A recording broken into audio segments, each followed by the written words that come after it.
السلام عليكم ورحمة الله وبركاته. اللهم صل وسلم وبارك على سيدنا محمد وعلى آله وأصحابه أجمعين. إن شاء الله يا رب تكونوا بخير وفي أحسن حال. اللهم صل على النبي. هنا بقى عملنا إيه؟ فيديو. مع الأسف لو كان في فينو يا سيدي. فيديو جميل. طبعا كان عندنا الرز وزي ما انتم شايفين والسلطة والطحينة، وعملنا جنبه إيه؟ جنبه الحاجات الجميلة دي. هنا بقى طلعت السجق من التلاجة. السجق بصوا فاكك وزي الفل بالمقص، لو قطعته بالسكينه هيتهدر معايا.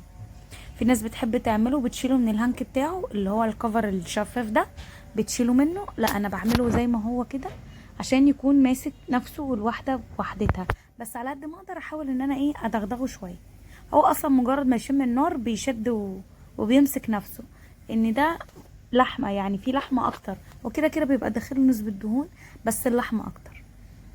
بصوا بقى التركايه اللي انا هعملها فيه ما فيهاش افتكاسه، ولا هتحمري ولا هتشوحي ولا هتعملي اي حاجه عشان تغمق لونه. احنا عايزين لونه يفضل فاتح وجميل زي ما هو، ويدوبك لونه هيقلب رمادي بسيط عشان طبعا يستوي، ما هو لحمه. وطبعا هيبقى جميل وزي العسل. بصوا لونه جميل ولونه رايق وجميل، ما فيهوش اي افتكاسه. كل التركايه اللي انا هحطها ولا فلفل الوان بقى ولا اي حاجه. حابه انت تضيفي اي حاجه من عندك او تضيفي بهارات براحتك. بصوا شايفين البصلتين دول؟ انا كنت جايبه البصل ده كله على بعضه كده. كان البصل اللهم صل على النبي الكيلو ونص كان قبل العيد ب10 جنيه. كيلو ونص كان ب10. بصوا بقى البصلايه اللي هي في النص دي انا هفتح لها من الجنب كده عشان اطلعها من نفس المكان اللي شلت منه قشرة البصلايه. بصوا وهتطلع معايا بمنتهى السهوله، هي مش بايظه ومش فيها اي حاجه. هستغنى بقى عن دول وهرميهم وهغسل البصل. بس هجيب ايه؟ هجيب الجريلا بتاعتي اللي انا هعمل فيها السجق، وهحط بقى البصل بعد ما غسلته. وبصوا بقى هبشره كده بالمبشره، يعني بشر سريع ما فيهوش اي افتكاسه ولا اي تعقيدات، ويكون جميل وزي الفل. بصوا هبشر البصلايه نصين كده، وفيها حتة كده مش هتتبشر معايا بصراحة.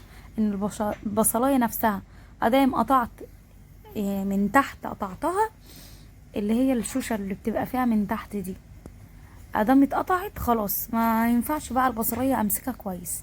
على قد ما اقدر. والبصلاية دي زي ما انت شفت قشرتها بيضة وسبحان الله حمرا من جوه ازاي. كده كده هتدي طعم حلو ومش هتفرق. انا جبت كده وعملته كده، بشرته عادي جدا. وبعد ما بشرت البصل هعمل ايه كمان؟ هتشوفوا بقى التركات البسيطة السهلة الروعة اللي انا اعملها. طبعا هعمل ايه؟ سجق نيف ني، ويبقى تحفة وزي اللي بتجيبيه من بره بالظبط. وانا حطيت له تركايه بسيطة جدا،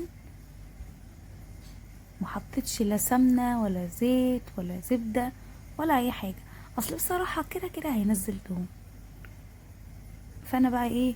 حاولت ان انا احط الفلفل كده بعد ما غسلته، والطماطمية طبعا مغسولة. هي طماطمية واحدة بس للون مش اكتر، انه مبيبقاش فيه طماطم كتير وبيبقى جميل وزي الفل. بصوا انا شلت كل البذر من الفلفل واستغنيت عنه خالص. وبصوا بقى هبتدي ان انا اقطعه. جبت السجق بتاعي وشلت السجق كده حطيته، وهبتدي ان انا احط الفلفل كمان. والفلفل ولا هيدبل معاكي ولا الفلفل هيبقى مش حلو خالص. يعني ساعات بنعمل السجق وبعد ما نخلص بنرش الكبده، يعني على الكبده او السجق، يعني بنرش عليهم من على الوش، بنرش ايه؟ الفلفل. لا خالص، هيبقى معاكي جميل واكنك لسه حطاه حالا، ويبقى مقرمش وجميل جدا زي الفل. بصوا تركايه سهله وبسيطه وجميله. واتمنى الفيديوهات تعجبكم اللي بقدمها لكم. ويا ريت لو الفيديو يعجبكم اتمنى تحطوا لي لايك. رفعته على النار منه فيه، انا مش هضيف له اي حاجه. بصوا هلاقي كام قرن فلفل كده، بس طبعا كانوا سخنوا. ولقيت واحد كمان يعني شريحتين كده، مسكتهم قطعتهم بقى وحطيتهم. بصوا كل ده كده مع بعضه، بس القوطه ابتدت تعمل لون بامبي كده بسيط، هيبقى جميل جدا. والفلفل مصحصح زي ما هو، ورغم ان انا هحط له كمان ميه عشان يستوي فيه زي صوص كده، وتدبل الطماطم مع البصلايه كده، والله بيكون حلو. طبعا انا حاطه طماطم وبصل وفلفل وهو متحيق، فلازم انزل بتوابل عشان تنكههم ويبقوا ملحهم مظبوط. طبعا السجق بتاعي مش حادق ولا في اي حاجه، مظبوط وزي الفل. انا هحط بقى عليه ايه؟ هحط عليه ملح وفلفل، مش هحط اكتر من كده. بس انا لما دقته يعني تركايته هو حلو وجميل، ما فيهوش اي حاجه يعني، ناقصه كده حاجه.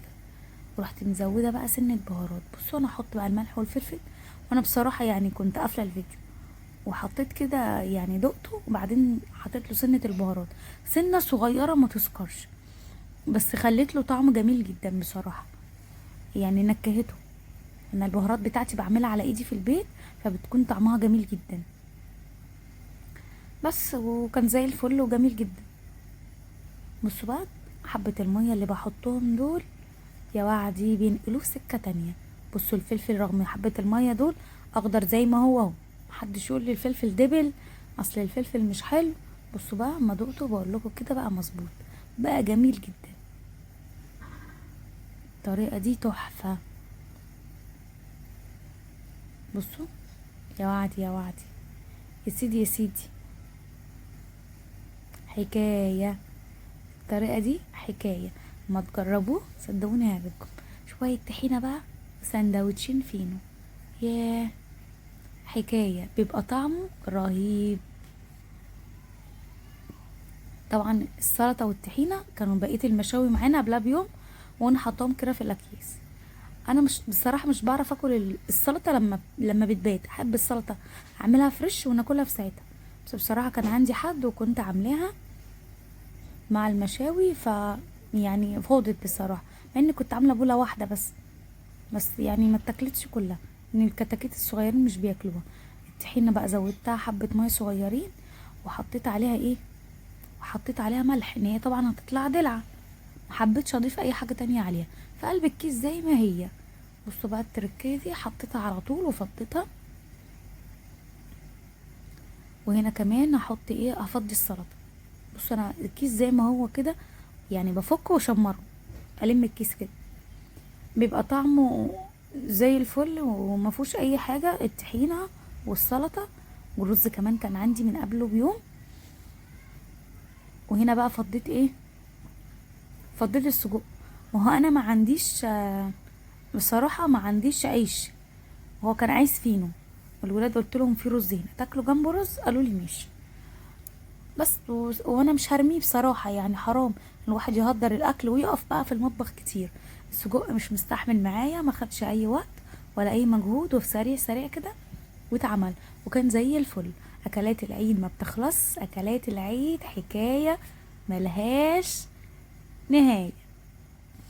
اللي بيحب حاجه هو اللي بيعملها. اختصري على نفسك وقفتك، صدقيني هتبقى احلى اكله من ايد حضرتك. وان شاء الله بامر الله الفيديوهات بتاعتي تعجبكم، واكون عند حسن ظنكم ان شاء الله. وعلى الف خير. اللي ما اشتركش في القناه اتمنى يشترك، واللي ما حطش لايك اتمنى يحط لي لايك، يعني يا ريت فضلا، يعني مش امرا. باذن الله اشوفكم على خير في فيديوهات جديده. مع السلامه.